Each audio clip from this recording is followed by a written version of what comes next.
Уважаеми зрители, сега предлагам на вашето внимание една много красива, стара, двугласна песен от Средногорския край. Ще я представят Цветанка Георгиева и Николина Георгиева, майка и дъщеря.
Цветанка Георгиева, Николина Георгиева и Константин Лазаров, гости в Иденашенската музика. Цветанка и Николина са майка и дъщеря, изпълнителки на средногорски песни, ревностни пазителки и издирвачки на старинни песни, на стари песни, на стария вокален стил.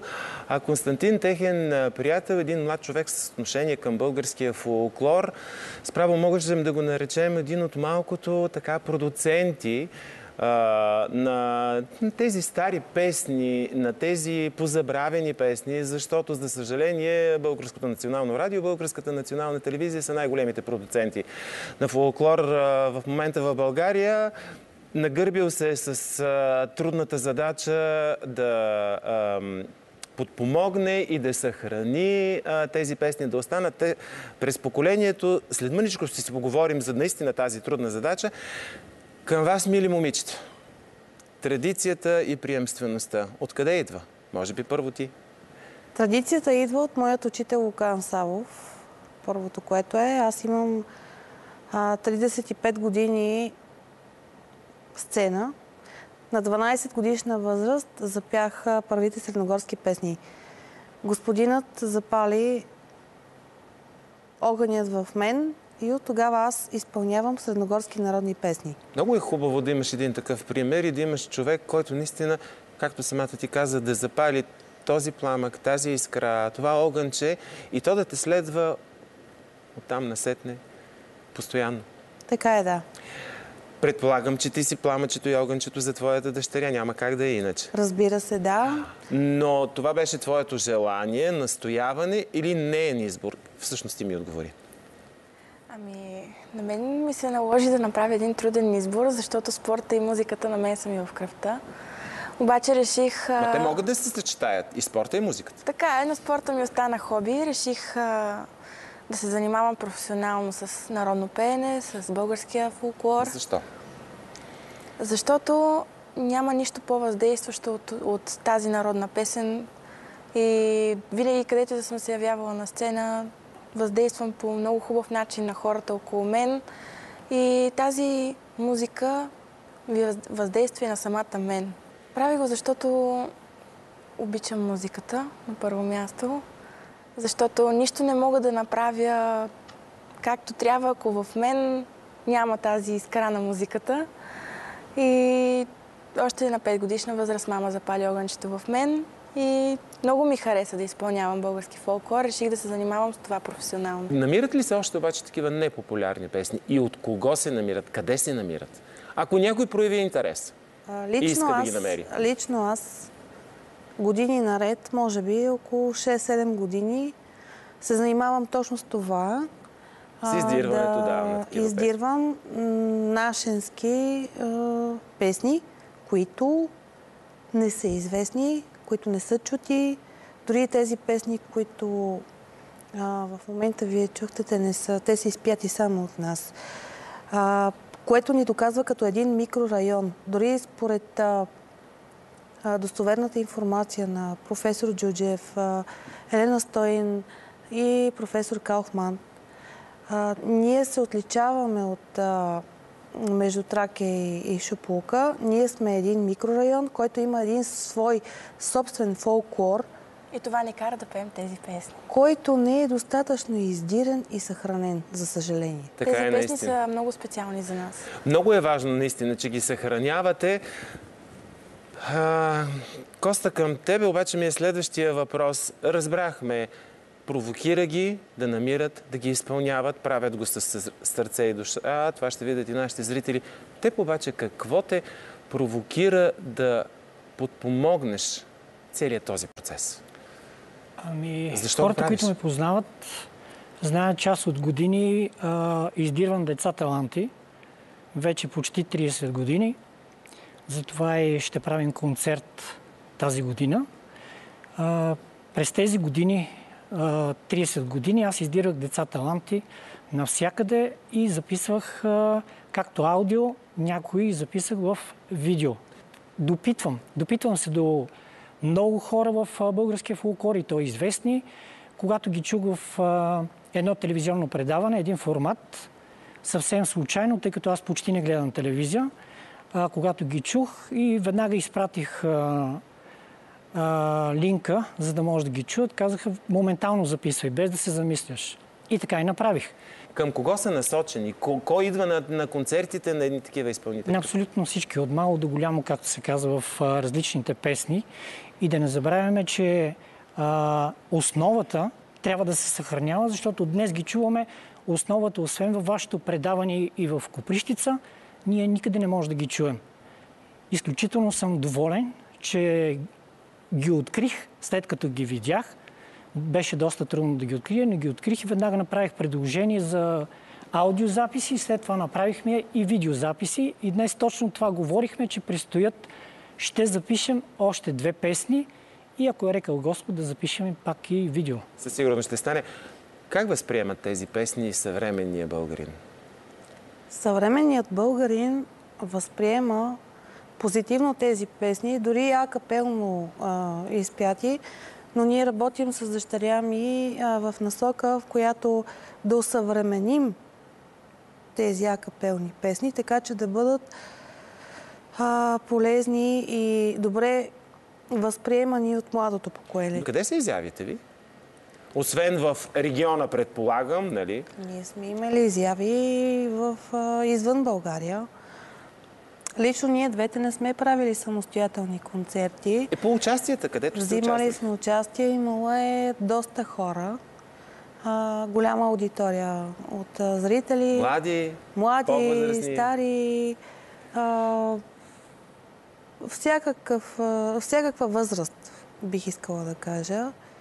Много са ни се радвали и са ни поздравявали, естествено. И казват, продължавайте напред, момичета, вие сте много добре пеете. Продължавайте да популяризирате нашият фолклор.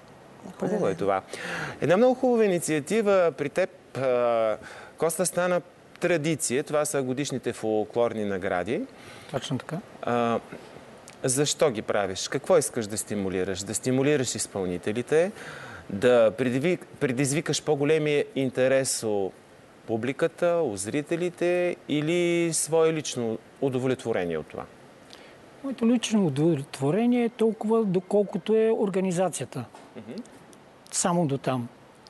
Аз искам да благодаря преди това, извинявам се, искам да благодаря на семейство Машалови, защото благодарение на тях аз стартирах и те бяха първите, които слушаха този проект и на практика казаха да.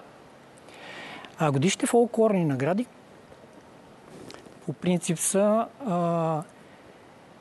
така са организирани, че да може да обхващат абсолютно целият фолклор. В България няма такъв формат или такова събитие, което да обхваща абсолютно целият фолклор.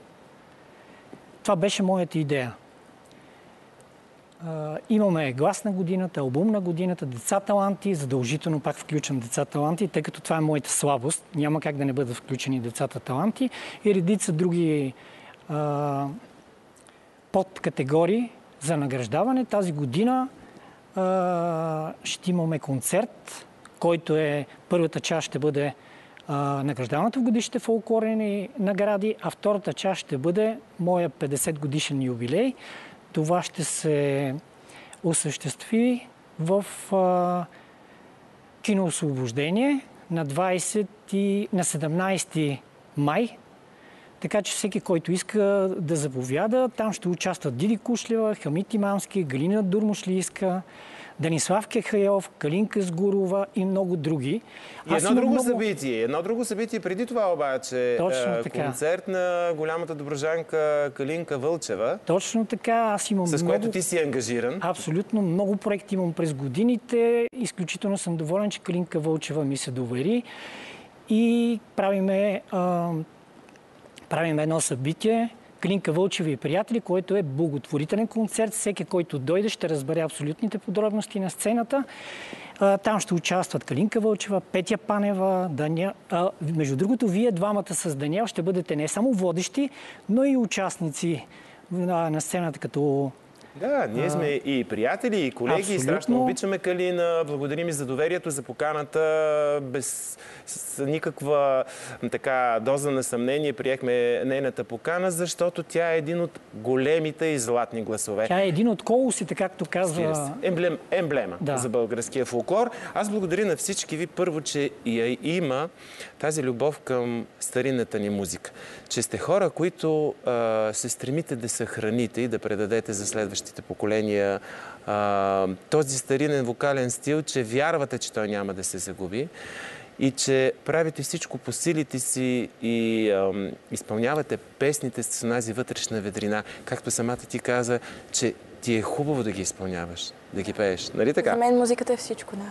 Хубаво е това. Пожелавам успех. Продължаваме с още едно ваше изпълнение. Това е песента "Дай ми Божи дъжд". Това е средногорска оперна песен, нали така? Добре, слушаме Цветанка и Николина Георгиеви.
Сега, уважаеми зрители, ще чуем с солова песен Николина Георгиева «Сама мома».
Хвана мома за дясната ръка и я тихом попита: «Я кажи, моме, от коя си рода?»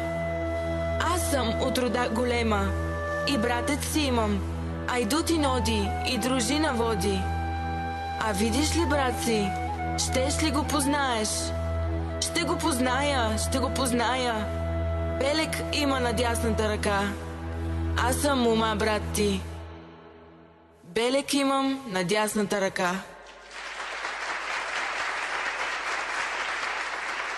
Скъпи приятели, много от вас ни пишат и на електронната поща, и във Фейсбук с желание да си припомняме онези изпълнители, които са оставили трайна следа в българския фолклор. Една от тях е Валентина Деспотова, с която се разделихме преди повече от 2 години. Един ярък представител на Кюстендилския край и песните от западните покрайнини. Разбира се, оставила своите изпълнения и във фонда на Българското национално радио, и разбира се в нашия фонд на Българската национална телевизия. Именно това ви предлагаме сега, да си спомним за Валентина Деспотова с нейни песни от Златния фонд на БНТ, а ние ви очакваме само след седмица, по същото време и на същото място. Довиждане!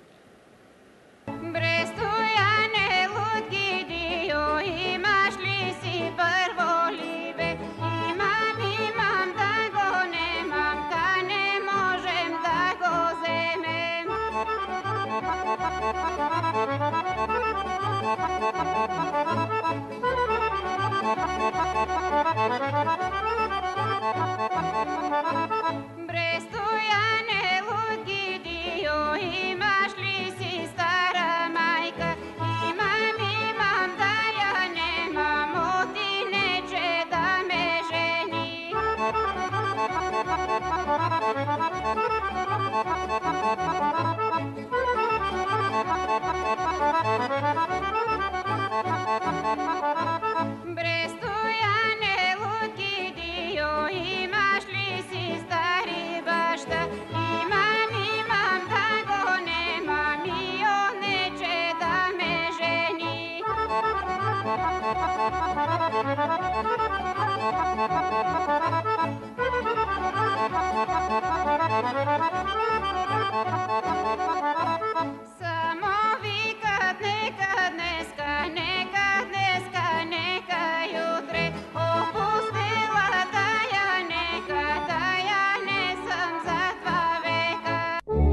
Nastali pole široko, nastali